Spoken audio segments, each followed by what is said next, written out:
तर थेट जातोय दादरच्या हनुमान मंदिरामध्ये किरीट सोमय्या येथे पोहोचलेले आहेत। तर ही थेट दृश्य आपण पाहतोय, किरीट सोमय्या दादरच्या हनुमान मंदिरामध्ये पोहोचलेले आहेत।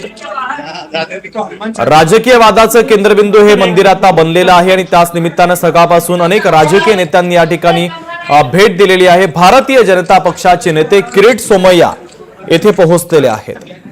दरम्यान काही वेळापूर्वी आदित्य ठाकरे यांनी देखील पत्रकार परिषद घेऊन सरकारवर याच मुद्द्यावरून निशाणा साधलेला होता। मंगलप्रभात लोढा यांनी हनुमान मंदिरामध्ये आल्यानंतर महाआरती केली, त्यानंतर माध्यमांशी बोलताना त्यांनी मंदिर हटवण्याच्या निर्णयाला स्थगिती दिल्याची घोषणा देखील केली। त्यानंतर मात्र आता भाजपचे नेते किरीट सोमय्या या मंदिरामध्ये आता पोहोचलेले आहेत, दर्शन ते घेत आहेत। हनुमानाचं दर्शन घेतानाची दृश्य किरीट सोमय्या यांची आपण पाहतोय आणि पुढच्या काही मिनिटांमध्ये शिवसेना ठाकरे पक्षाचे आमदार आदित्य ठाकरे देखील या ठिकाणी येणार आहे। तर थेट या मंदिरातली दृश्य आपण पाहतोय, भाजपचे नेते किरीट सोमय्या आता मंदिरामध्ये पोहोचलेले आहेत।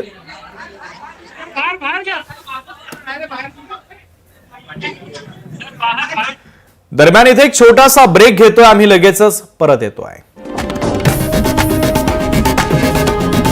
आपण पाहताय लोकशाही मराठी।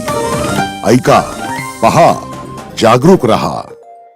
नागपुरात 16 डिसेंबर पासून हिवाळी अधिवेशन सुरू होणार आहे। अधिवेशनापूर्वी नागपुरात मोठ्या प्रमाणामध्ये बॅनरबाजी करण्यात आली आहे। शिवसेनेने एकनाथ शिंदेंच्या स्वागतासाठी इथं बॅनर झळकावलेत। माहितीच्या विजयाचे कर्णधार